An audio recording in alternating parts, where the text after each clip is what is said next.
2021년 4월 18일 주일 성경 묵상입니다. 본문은 욥기 25장 1절에서 26장 14절 말씀. 오늘 본문 가운데 25장 1절에서 6절은 빌닷의 3차 변론으로 욥의 친구들의 변론으로서는 마지막 변론입니다. 1절에서 3절은 하나님의 위대하신 권능과 그 위엄을 강조하고 있습니다. 수아 사람 빌닷이 대답하여 이르되 하나님은 주권과 위엄을 가지셨고 높은 곳에서 화평을 베푸시느니라. 그의 군대를 어찌 계수할 수 있으랴? 그가 비추는 광명을 받지 않은 자가 누구냐? 하나님의 절대적 주권과 통치는 천상의 존재라도 굴복할 수밖에 없음을 강조한 것으로, 인간은 감히 하나님 앞에서 자신의 권리를 주장할 수 없음을 강조함으로써 하나님께서 속히 공의를 실행하지 않는다고 불평하는 욥을 비난하는 의미를 담고 있습니다. 4절에서 6절은 하나님의 위대하신 권능과 위엄에 비해 인간의 약함과 비천함을 말합니다. 그런즉 하나님 앞에서 사람이 어찌 어렵다며 여자에게서 난 자가 어찌 깨끗하다 하랴. 보라, 그의 눈에는 달이라도 빛을 발하지 못하고 별도 빛나지 못하거든. 하물며 구더기 같은 사람, 벌레 같은 인생이랴. 사람이 볼 수 있는 만물 가운데 가장 고상하고 아름답게 보이는 달과 별도 하나님의 거룩하심과 전능하심에 비추어 보면 흠없고 순전하다고 못할진데, 하물며 죄악되고 비천한 인간이야 더 말할 것도 없다는 뜻입니다. 물론 여기에서 빌닷이 언급한 하나님의 위대하심과 인간의 비천함은 그 자체만으로는 아무 문제가 없는 바르고 합당한 주장입니다. 그러나 그 주장 이면에는 욥을 비난하고 정죄하려는 의도가 있다는 점에서 결코 바람직하다고 할 수 없는 것입니다. 결국 이 빌닷의 3차 변론에 이르기까지 친구들의 변론은 욥을 진정으로 위로하고 이해하려는 것이 아니라 자신들의 편협한 인과응보론으로 욥을 정죄하려는 율법주의자의 태도를 벗어나지 못하고 있음을 보여줍니다. 결국 이들의 긴 변론은 욥에게 아무런 위로도 되지 못하고 또 욥의 고난에 대해 어떤 실제적인 해결책도 제시하지 못한 결과가 되고 만 것을 보게 됩니다. 26장으로 넘어오면 빌닷의 3차 변론에 대한 욥의 답변이 전개됩니다. 먼저 1절에서 4절은 욥이 먼저 빌닷의 변론의 허구성을 지적합니다. 1절에서 3절 욥이 대답하여 이르되 네가 힘없는 자를 참 잘도 도와주는구나. 기력 없는 팔을 참 잘도 구원하여 주는구나. 지혜 없는 자를 참 잘도 가르치는구나. 큰 지식을 참 잘도 자랑하는구나. 빌닷의 상투적인 변론과 또 그의 지식, 또 그의 변론이 욥 자신에게 아무런 위로나 도움이 되지 않고 있다는 사실을 나타내는 역설적인 표현입니다. 4절 내가 누구를 향하여 말하느냐? 누구의 정신이 내게서 나왔느냐? 누구의 정신이 내게서 나왔느냐? 이 말을 직역하면 네가 누구에게서 영감을 받고 이렇게 말하느냐라는 뜻으로 전장에서 빌닷이 한 변론이 비교적 앞서 엘리바스가 한 주장을 그대로 반영한 것을 지적한 것으로 볼 수 있습니다. 5절에서 14절은 빌닷이 욥의 하나님의 위대하심과 인간의 비천함을 비교함으로써 욥이 마치 그러한 하나님의 위대하심과 자신의 비천함을 깨닫지 못하고 하나님께 항의하는 불경건하고 불의한 자처럼 비판하는 데 대하여서 오히려 욥 자신이 빌닷보다 더 하나님의 위대하심에 대하여서 깊고 풍성한 신앙 지식을 갖고 있음을 드러내고 있는 부분이라 할 수 있습니다. 5절 6절 죽은 자의 영들이 물밑에서 떨며 물에서 사는 것들도 그러하도다. 하나님 앞에서는 서울도 벗은 몸으로 드러나며 멸망도 가림이 없습니다. 빌닷이 앞서 천상세계의 하나님의 통치를 언급한 것에 비하여서 욥은 하나님의 통치에 대해 음부의 세계까지 언급을 하고 있습니다. 7절에서 10절은 하나님의 창조사역에 관한 묘사로 인간이 감히 측량할 수 없는 넓은 우주 공간에 하나님의 섭리의 손길이 가득 차 있음을 시적인 표현으로 나타낸 것입니다. 그는 북쪽을 허공에 펴시며 땅을 아무것도 없는 곳에 매다시며 물을 빽빽한 구름에 사시나 그 밑에 구름이 찢어지지 아니하느니라.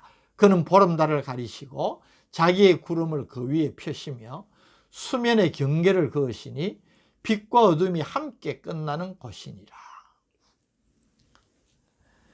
11절에서 13절은 자연세계를 주관하시는 하나님의 능력과 위엄, 또한 악의 세력에 대한 하나님의 절대적인 승리를 묘사를 하고 있습니다. 11절 그가 꾸짖으신 적 하늘 기둥이 흔들리며 놀라느니라. 여기 하늘 기둥은 높은 산들의 비유적인 표현입니다.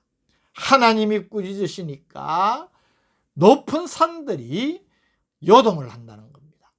12절 그는 능력으로 바다를 잔잔하게 하시며 지혜로 라합을 깨뜨리시며, 여기 라합은 악의 세력을 상징합니다. 13절 그의 입김으로 하늘을 맑게 하시고 손으로 날렵한 뱀을 무찌르시나니, 여기 날렵한 뱀은 사단의 세력을 상징합니다.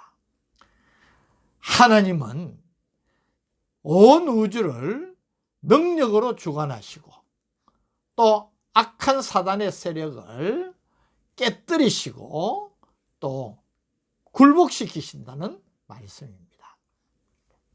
14절 보라, 이런 것들은 그의 행사의 단편일 뿐이요 우리가 그에게서 들은 것도 속삭이는 소리일 뿐이니 그의 큰 능력의 우레소리를 누가 능히 헤아리랴. 지금 욥이 하나님의 놀라운 권능에 대하여서 표현을 했지만 지금까지 언급한 하나님의 권능은 실제로 하나님이 갖고 계신 능력에 비교하면 지극히 작은 것에 불과하다는 뜻입니다. 따라서 하나님께서 하시는 일과 그 능력의 무한하심을 인간이 측량한다는 것 자체가 불가능하다는 사실을 고백하고 있습니다.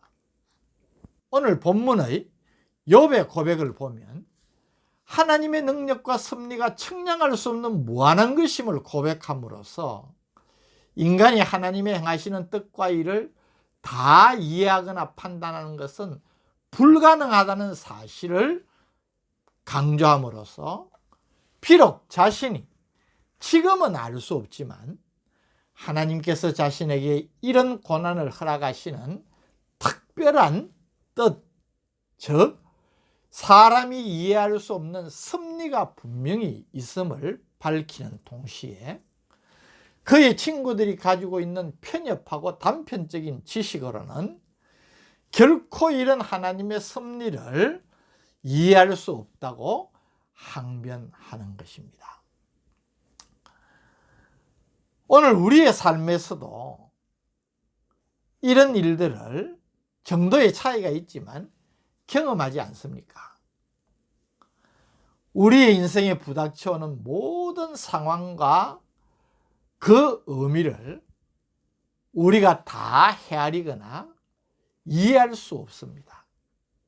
그러기에는 우리 자신이 너무나 부족하고 무지하고 모든 면에서 지극히 제한적인 작은 존재이기 때문입니다.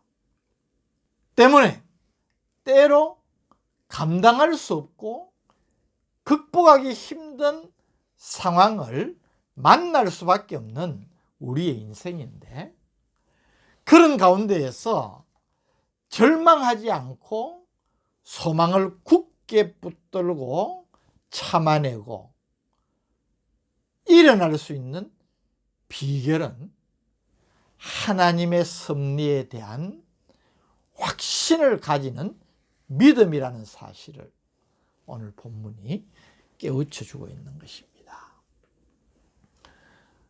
그냥 상황 자체에 매몰되어서 죽겠다, 이거 큰일 났다, 소망이 없다, 그렇게 해서는 안 된다는 것입니다. 우리가 하나님을 경외하고 하나님을 믿는 하나님의 백성이라면 나를 사랑하시는 그분께서 내 인생에 왜 이런 아픔과 고난을 허락하시는지 다 이해할 수 없지만 특별한 하나님의 뜻이 있음을 믿고 하나님을 의지하고 하나님의 도우심을 구하라는 것입니다. 그때에 우리는 때가 되면 더 크고 놀라운 하나님의 은혜를 경험할 수 있다는 것입니다. 우리가 즐겨 부르는 은혜 받는 찬송, 주님 손잡고 일어나세요, 김석균 목사님의 노래가 있지 않습니까?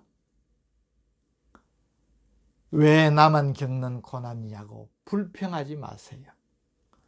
고난의 뒤편에 있는 주님이 주실 축복 미리 보면서 감사하세요. 너무 견디기 힘든 지금 이 순간에도 주님이 일하고 계시잖아요. 남들은 지쳐 앉아 있을지라도 당신만은 일어서세요. 힘을 내세요, 힘을 내세요. 주님이 손잡고 계시잖아요. 주님이 나와 함께함을 믿는다면 어떤 고난도 이길 수 있잖아요. 저도 너무 좋아하고 시시로 부르고 은혜를 누리는 찬송입니다. 하나님의 섭리에 대한 분명한 믿음을 가지고 현실을 이겨내고 승리하는 복된 성도들 되시기를 주님의 이름으로 축복합니다. 오늘 욥의 고백이 담긴 본문을 통하여서 우리에게 너무나 큰 위로의 메시지를 들려주심을 진심으로 감사합니다. 우리의 인생에서 우리가 감당하기 어려운 힘든 상황을 겪게 되지만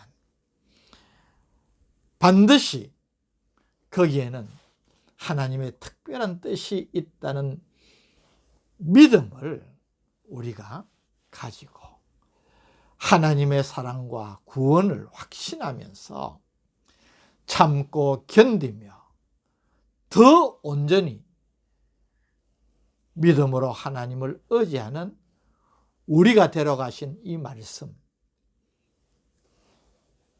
우리의 삶으로 받아들여서 고난 가운데에서도 승리를 잃지 않고 도리어 하나님의 영광을 드러내는 복된 성도 되게 하여 주옵소서. 예수님 이름으로 기도드립니다.